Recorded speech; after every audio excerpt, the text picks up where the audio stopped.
What is up, y'all? It's your girl, Brand New, and honey, I am back in the building. This time, honey, I'm back with a Love and Marriage Huntsville recap. I will have the episode number in the description along with the season. So, honey, let's pick up where we left off before. So, the episode starts up where it left off with Destiny and Melody talking about how Destiny did not hear Melody say hello when she walked up in Madani. I admit that the way that Melody said hello, Destiny, it was a bit on the low side, but Destiny, you was looking dead at Melody and you heard her. You are choosing to not acknowledge that, you heard her speak to you. You are choosing that. I can just tell by your childish behavior. You go on to say, well, it wasn't audible enough. You all are not on the best of terms, so it's not like she's going to be like, hey, Destiny girl, oh my God. Like she's going to be really loud. She spoke to you. She acknowledged you, and Kimmy as well. Kimmy chimed in because Destiny said, well, did you hear her speak to me? She said, yes, she spoke to both of us. Kimmy goes on to say, Destiny, you was so much in your feelings and in your head that I guess you didn't even hear her, because me and TISHA tried to talk to you after the Stormy situation played out, and you didn't want to hear nothing that we had to say. And Destiny said, yeah, it was boiling over, but I kept it all inside. I didn't say nothing. And TISHA said something that was very poignant. She said, no, but we could see it on your face. And I don't know what the hell is wrong with people where they think that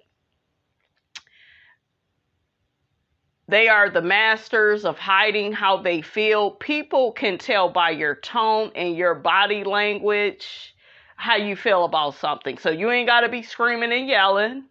Okay, we know you was upset. You was on some passive aggressive, covert bullshiggity, because when Melody walked out that store, that's when you went to that door and said, well, the next time you come into somebody's establishment, you need to make sure you need to speak.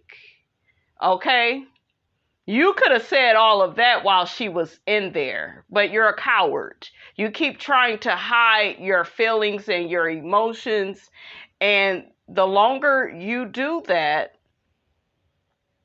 it's not going to be good for you. It's just not. Be an adult, admit how you feel.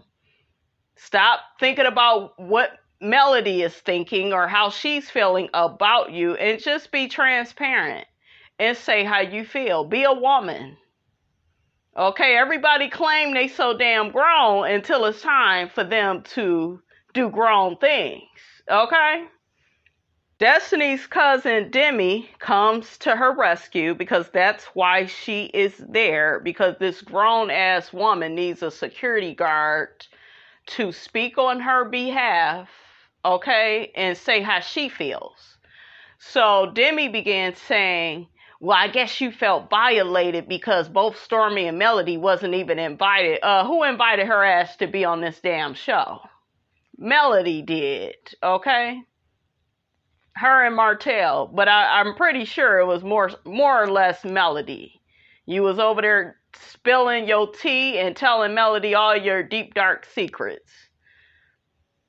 So whether you like Melody or not, Destiny, you need to be cordial with her, because she did get your ass a job. And that job over there with that damn hair store, it ain't working out, sis. So you better be glad for what, you got in this show. And quiet as kept, honey. Okay, don't take it from Ms. Robinson, but honey, I get to listening to what's going on out in these streets. They saying that Destiny may be cut from the show. And at this point, Destiny, you don't really bring anything. You're not bringing adult conversation. You need people to speak on your behalf. You are exhausting. Like, anytime Kimmy is exhausted with you, bitch, you're an exhausting person. Because Kimmy was at that table rolling her eyes a little bit at Demi, speaking on the behalf of Destiny. Now, to be objective, I get where Demi was coming from. You know, Melody and Destiny are not cool and have not spoken in a while. And it is like, well, wow, you know, you coming up in my event. But, girl, this is business. Okay, you know, the whole damn cast needed to be down to that damn Madani. Okay, they had a job to do. Okay, they wanted to get some reactions, you know, from you all. Okay, you all are at Madani to create content. This is a TV show. It's a reality TV show where you are supposed to be expressing your true, transparent feelings and emotions. And you don't understand the assignment, and that's why you may get cut. I'm just saying. So Stormy tries to put a button in the conversation and says, well, do you guys think that you all are cool? And, you know, we get this pause from Destiny and Melody, and then Melody begins speaking. Melody says we need to normalize how people feel. Their feelings are their feelings. Melody says it's okay if people can't let go of certain stuff. It's okay if certain people don't want to be in relationship anymore. And I get, you know, Melody's whole speech. It sounds good, but it's passive aggressive, right? Because you all are on this show together and the audience can pick up on the tension. So shout out to Stormy for making sure you all are at least on a cordial note. But at this point, we can't be doing the whole, oh, I'm still mad at her for what happened 2-3 years ago. No, if you go be on the show, you have to let that shit go. I'm not asking for the both of you all to be the bestest of friends, but we all can feel when energy is not right. So you guys got to agree to disagree and just be cordial. Period. I think Melody, though, is getting irritated because she feels like people are trying to force a friendship with her and Destiny. And it's unfortunate, but her and Destiny will never be friends. I've told y'all thousands and millions of times. Okay, Destiny felt violated in the friendship with Melody, giving her money, throwing it in her face. I know a lot of y'all go say, well, she did that because Melody was talking. No, Destiny was talking all this bullshiggity out here in these streets. Melody wasn't a good friend. You know, we all agree to disagree, but I told y'all that once you throw money in somebody's face, you are no longer a person they can be vulnerable with. Okay? She's not going to trust Melody. I played y'all the clip of when Melody told her she could be her village, but Destiny couldn't be hers. And I got a lot of pushback for that. And you all was like, well, she don't need Destiny. And I agree, she don't. But it's how it came off, right? It's how it came off, and it hurt Destiny's feelings, and it made her feel alone in their friendship. When you care about somebody, you got to be careful with how you communicate with them. On the other hand, Melody is not interested in being Destiny's friend because Destiny is irresponsible. And I feel like Destiny is a bit of an opportunist. You know, she wants to be in relationship with people to see what she can get out of the situation, i.e. Stormy's hair care products. She probably wants to be in close proximity to Mel to get, you know, some help from her team. Wasn't one of Mel's friends supposed to do some business with Destiny and pulled out? Do you see what I'm saying? It's kind of like, yeah, I kind of use you for what you good for, and, you know, you can't really help me on the emotional tip. And that's not cool either, because either you go be friends with somebody or you're not. You don't need to try to use them. Okay, so I'm not here for that either. But both of them have committed offenses in their relationship with each other. Period. Destiny agrees with Melody, more passive aggressive behavior, because I know it's bullshiggity. Because once she ends up meeting up with Melody, you can tell by how Destiny was looking at Melody. It's like, I love this woman. And, I'm kind of having a hard time with letting her go. I could see it. I don't know if you all saw it, but I could tell from Destiny's eyes, like, she was mesmerized by Melody. Like, I miss her friendship. And we could have been Thelma and Louise. And, you could tell she's hurt, right, by the friendship. But now, Destiny, you done went over there and start gossiping about your so-called good friend with her enemy or her op that that don't like her. So that's an offense, right? Melody ain't gonna never forgive that. Melody ain't gonna forgive your ass for running over there to Martell telling Melody's business, which I know you was doing because we saw a little clip of you talking to Martell on the show. So, and that's just what we saw on the show. Ain't no telling what you was doing behind closed doors. Okay, so that's how I feel about that. So Stormy thanks the ladies for coming to this little party for them to air out their grievances. And guess what, Destiny? You get a hair product. You get a hair product. And you get a hair product. Okay, she done gave them these gifts of the Canvas Beauty products, honey. And Destiny was happy to receive it, okay? Stormy says that my products always cheer me up, so I know it's going to cheer up the ladies. So everybody get their gift.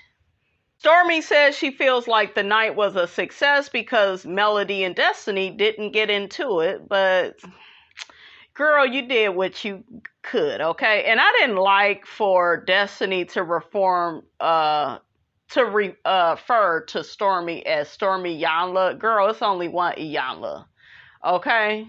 So, and I didn't like that because you're making a mockery out of what Iyanla Vanzant does, and she really does try to help people. And girl, you can't even come to a damn party by yourself, okay? You need to check yourself before you wreck yourself, okay?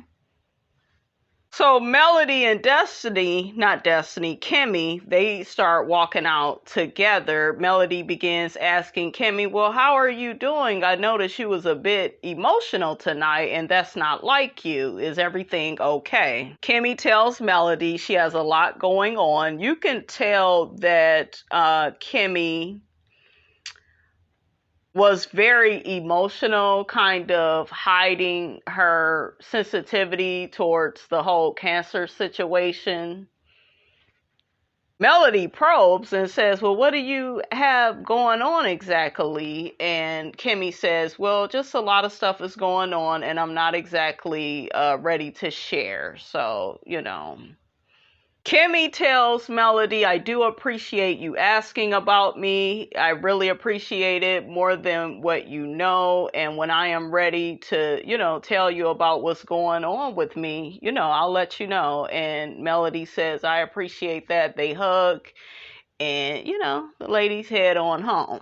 So next, honey, we got Big Toenail Head, honey. It's date night and he has planned it, okay? And these fools are eating on the floor because guess where they reside? On the first floor.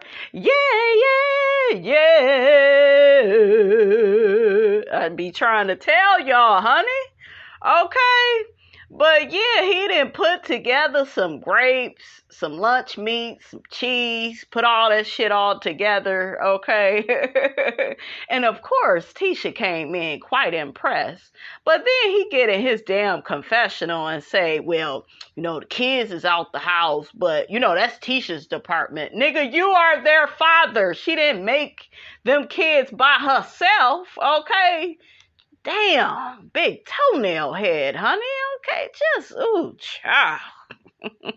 MARSAU says, honey, contrary to popular opinion, he is a very romantic guy, and they are going to have a little carpet picnic, okay? Now, all that money your ass got, and all your wife get is some damn lunch meat on the damn ground. Like, I would have told him, run away from me with this, okay? I want to be taken to a 5-star restaurant, nigga. Okay, somewhere where you got to tip somebody really good. Child, these women on the first floor, honey, they settle for anything. I told y'all, Miss Robinson keep trying to tell y'all heifers, you got to spend their money, okay? You got to spend what they care about the most. So MARSAU says he has a charcuterie board. That ain't no damn charcuterie board. You just put that damn lunch meat and cheese and bread and just threw that shit in the fruit. I seen it up close, fool. Shawshank. So MARSAU calls out Letitia. Letitia, come on, babe. Come on in here. Babe, what you got down there? What is that? What's that, babe? I can't believe you did that, babe.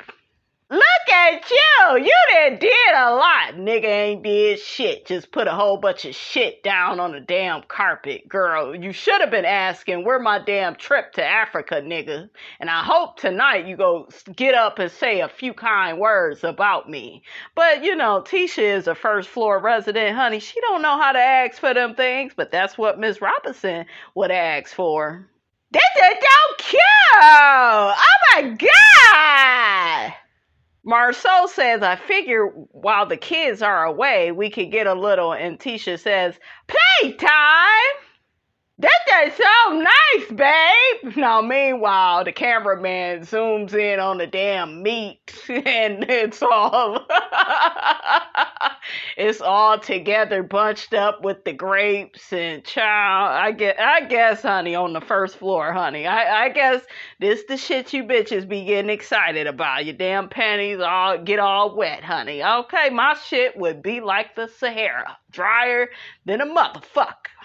MARSAU goes on to say, I picked it all out myself. You did a good job, babe! Oh my God! I was like, girl, if you don't sit your ass down, shit. Damn. Excited over this mediocre, basic ass shit. Ugh.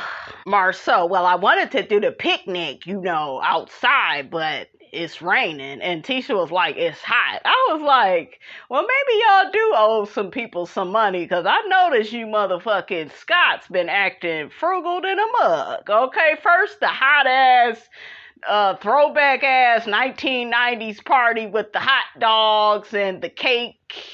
Well, the sweaty cake that you left out in the car. Like, I noticed that cheap ass Dollar Tree ass party that y'all gave for y'all daughter, and now we doing little picnics on the carpet. Yeah, y'all owe a few people. Yeah, that's fair to say. Okay. Now, because Tisha is not used to nice things, honey, from her narcissistic husband, she says, what's the cause of this, babe? Damn shame. MARSAU says, I was just thinking about how I could be better to you. How about changing your raggedy ass, selfish ass, narcissistic ass behavior? Shawshank. MARSAU says, yeah, I just feel like you are deserving of me being a better guy. Child. Tisha says, I appreciate that. So did the couples retreat have anything to do with you planning all of this? Tisha, if so, I'm just saying I like it. MARSAU says, well, whether I think something is wrong or not, or whether you think something is wrong or not, I just figure I would pay attention to that. He get to telling her how much he loved her, and I'm like, shit, you had a funny way of showing it at that vow renewal when you couldn't get your big head ass up to say a few kind words. MARSAU says, yeah, I just want you to know we still got love, you know, on our side. This ain't no damn love, more like struggle love down to the first floor on the carpet, honey, okay? So Tisha gets to lying to herself. Well, wow, Marcel, like her voice kind of softens up a little bit. I don't know if I can do it, y'all. But yeah, you showing me, Marcel, that you really listening. Shit. All the way up until he get to telling you how he don't want to go see Dr. Francis no more. Okay? And I knew it. I knew Shawshank was going to get out of seeing the good doctor, honey. I knew it. I knew some foolishness was coming, honey, okay? Girl, after he told you that, this what you do, okay? Listen up, ladies, for those of you that live with men. Y'all know my days of living with a man is over, okay? But the way you get your man together is you fuck up his laundry. I know, some of y'all rolling your eyes, sucking your damn teeth, but that's what you gotta do when they do foolish shit like this, okay? He done did all this nice ass shit, and he was just waiting, right, to drop the foolishness, okay, on her. So yeah, you get to fucking up that laundry.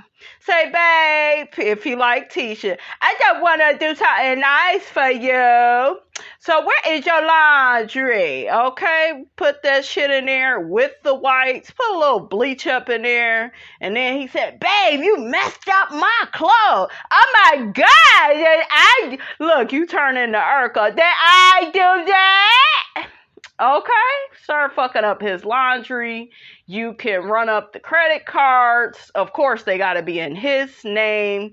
You could go out of town without him. You could take one of the credit cards out of his wallet while while he's sleeping, okay, because that's when he is at his most vulnerable.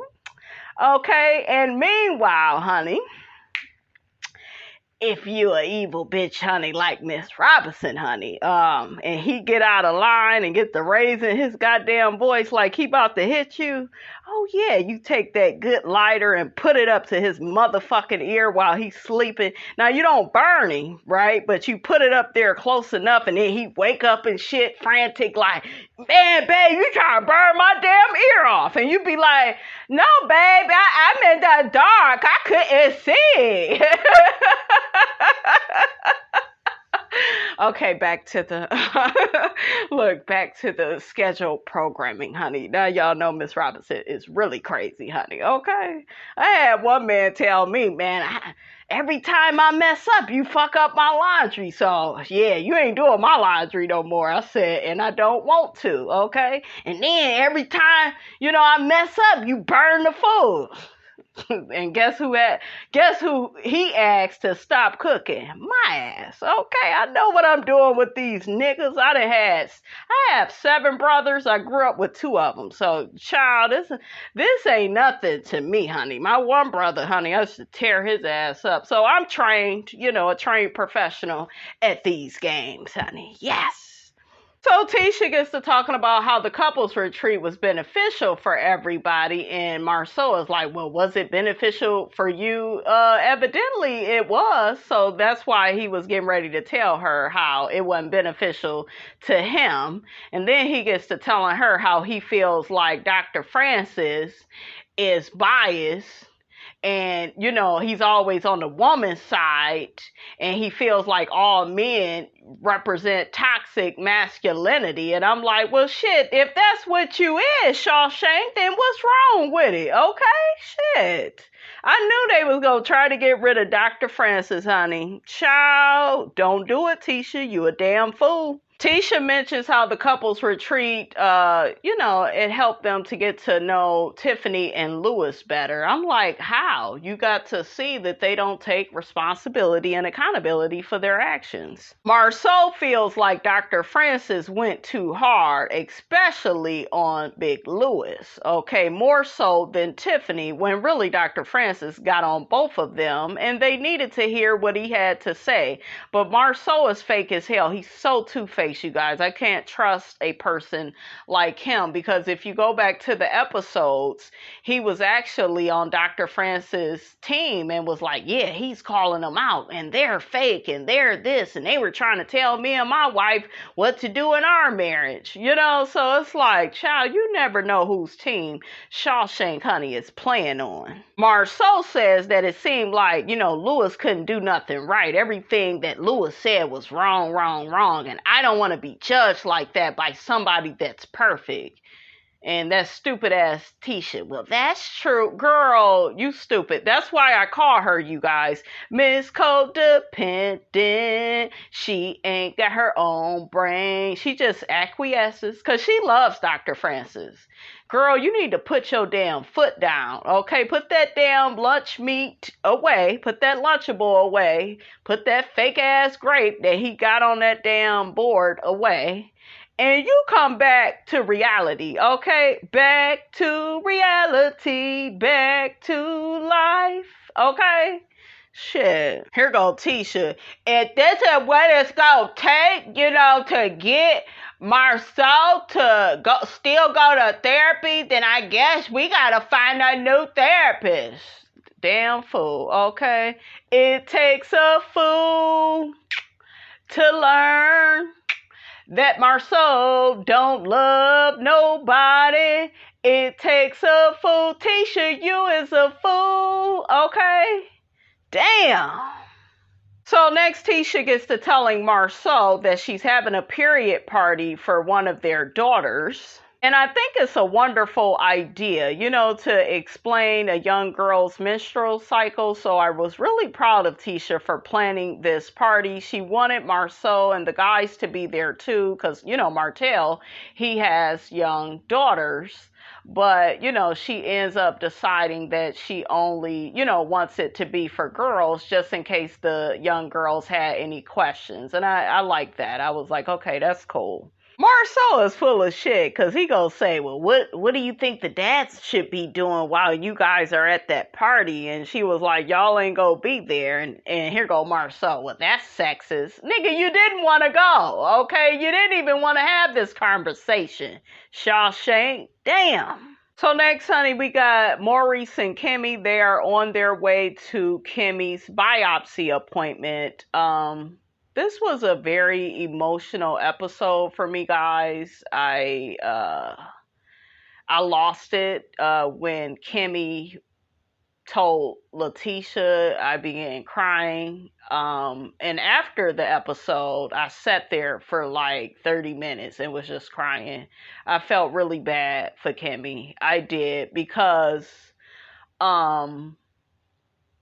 she's a woman, she's a mother, and to just see her reaction to all of this, I felt like we were watching it in slow motion, like watching her reaction to all of this, watching her have to be strong and put on this brave face. And child, honey, it was just too much, honey, for Miss Robinson. But I'm very proud of Kimmy for going through this process on TV and being a pillar of strength for other women. So I felt like that was pretty amazing. And I definitely look at Kimmy in a new light. And I wish her the best, you guys, because this is, really sad.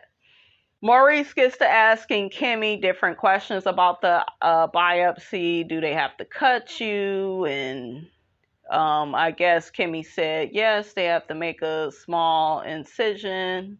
Kimmy says that she has experienced a lot of anxiety with the waiting and the anticipation of, the results coming. It's just been a lot for her. And I'm like, yes, girl, I just felt so bad, you guys, for Kimmy, because that's a lot for a woman, to go through. Kimmy says that she is trying to be optimistic for herself and her family, but she also has to be realistic about where, she is, and, make certain decisions for her and her family.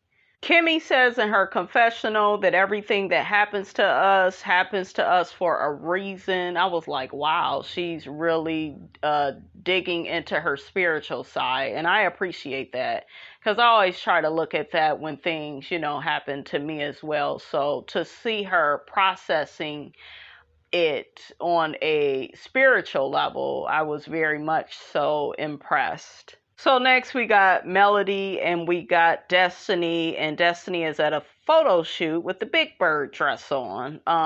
Melody comes in, she starts taking over Destiny's photo shoot and trying to tell her how to pose, and Destiny starts posing the way Melody wants her to. And I thought it was funny when Melody was like, girl, stand this way, pose this way, because you're bow-legged. I was like, Melody, girl. Did you all like Destiny's dress? Put it in the comments. So one of the producers asked Destiny, how did you feel when Melody dropped by? And here we go once again with Destiny. We get nothing. I don't know how to answer that. You are not good for reality TV. We need emotions. Hell, I will take a quad web theatrical performance. Okay, at least with quad, honey, we go get something. With Destiny, it's just, she keeps trying to hide her feelings and emotions. She's unwilling to be transparent and vulnerable.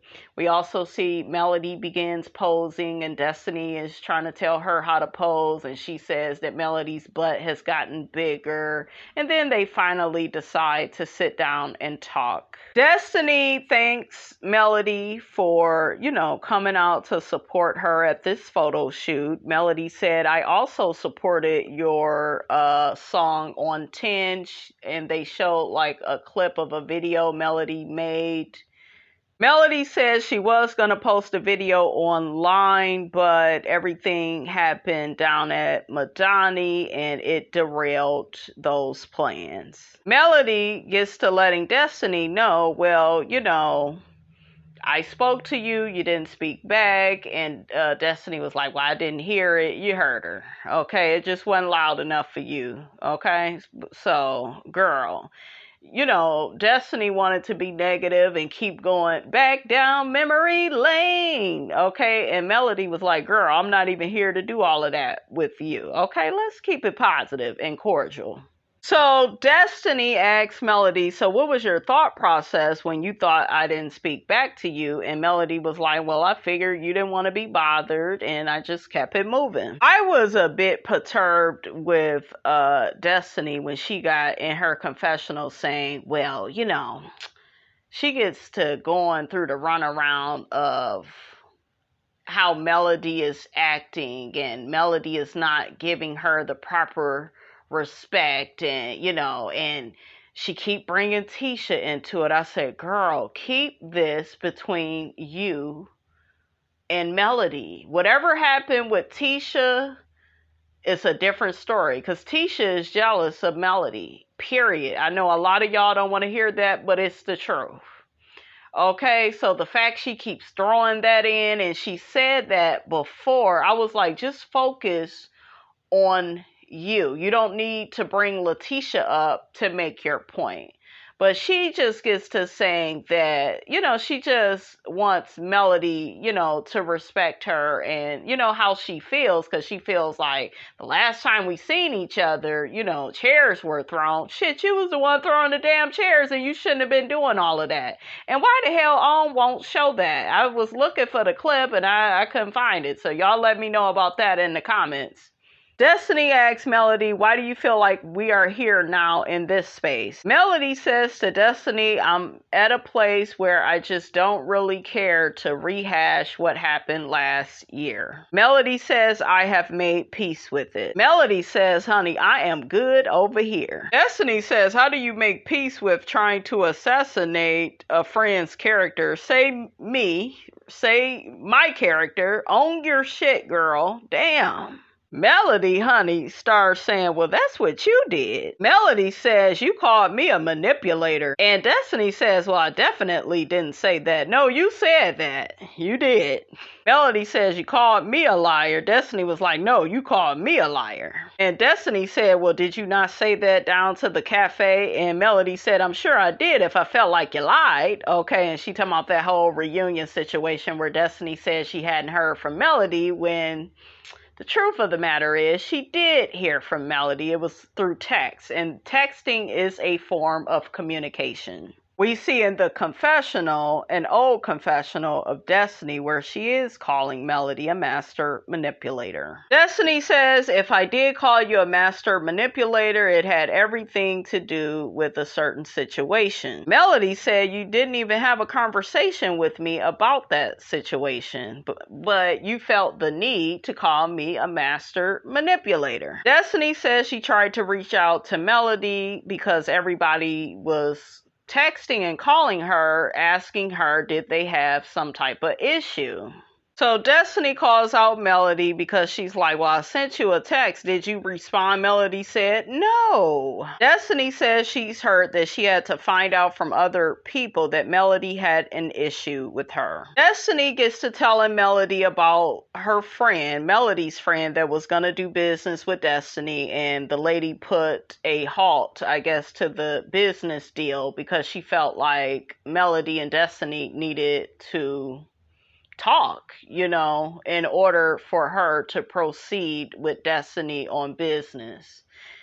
And Destiny felt like that was foul, but Melody is denying she had anything to do with that. Melody says, honey, I'm not interested in going back through all of this stuff. I'm really not here for that. Melody says she doesn't have a desire to keep beating a dead horse. Melody says in her confessional she doesn't agree with Destiny's version of the meeting that took place at the coffee shop, but she's like, you know what? That's okay. She says she wants to move forward and leave the past in the past. And y'all know why she's saying that, because she don't want nothing to do with Destiny. She doesn't see her as a friend anymore.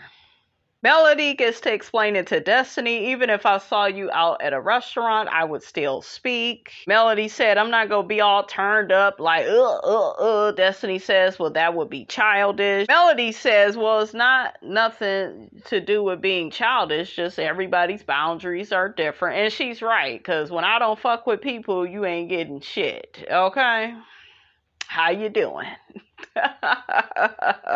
Melody says she feels like her and Destiny are moving in a good direction because they are able to be in each other's space. Destiny blurts out, you love me, don't you? And as soon as she said that, I said, wow, Destiny, you really miss Melody. But do you miss her enough to stop talking shit about her with TISHA? Okay, that's my question. Then, honey, they do this whole montage of Destiny and Melody's friendship, honey. The good old days when they were trauma bonding. Melody says, of course I do. Melody says, I definitely miss the friendship that we had, but I definitely am enjoying my new space, which is being, by myself and to myself. Destiny says, honey, we will always be etched together because we went through something very traumatic together, which is a divorce. Well, shit, you didn't even tell her your divorce was final. So is that what really happened, Destiny? But like I said, they trauma bonded. Okay, that's what it looks like. And it happens. Okay, now y'all got to move on and just be cordial. So next, honey, we got Tisha's period party, and she gets to talking with the girls. Yeah, we here to talk about the period party, and, all you girls will be having a psycho, and, as girls, we all experience that. I was like, duh, okay, damn. The lady was looking at Tisha like... Is that the best you could do it? And it is, unfortunately, honey. Okay, but the young ladies was taking to everything Tisha and the lady was telling them about their period. Okay, I really like this event. I love the words of affirmation that the lady was giving the young girls because I feel like all young ladies need to hear that. I am beautiful, I am strong, I am kind. You know, they really need to hear that type of stuff. So Maurice pulls Tisha outside, and you know, Kimmy and Tisha, they hug, and Tisha's like, what's going on? Kimmy lets her know she has her results. It is breast cancer. Both of the lumps were cancerous, and Tisha immediately starts crying. I started crying, and you know, Maurice, you know, was just watching the two of them interact and embraced each other. So very touching moment, you guys. It's unfortunate it took something like this to kind of bring, you know, everybody together, but you know, we need real moments like this, right? And Tisha got to telling Kimmy she's going to be by her side every step of the way. And she said, I'm going to be coming over because we know you don't like the call. I was like, ooh, child. Kimmy was kind of looking at her. Okay, now, heifer, don't be just popping up. Okay, but I feel like Kimmy is going to be okay. You know, been praying for Kimmy. Make sure you guys pray for Kimmy. Kimmy got this. And I'm very proud of her, you guys. Like, Kimmy is a soldier. Kimmy hands Tisha a period pouch for, I think, Macy. I think that's one of the daughters' names. So I thought that was so cute and sweet and thoughtful. That's just in case, you know, the little girl get her period while at school. So, like I said, guys, very touching scene. When Tisha went back into the party, you guys, she was crying heavy and just watching her little girls love on each other. So... all right, you guys, that is all Honey Miss Robinson got to say about all of this. Get down in the comments. Let me know what you thought about this here video. Don't forget to like, comment, and subscribe. I am your girl, Brand New, and I will check you guys out in the next video.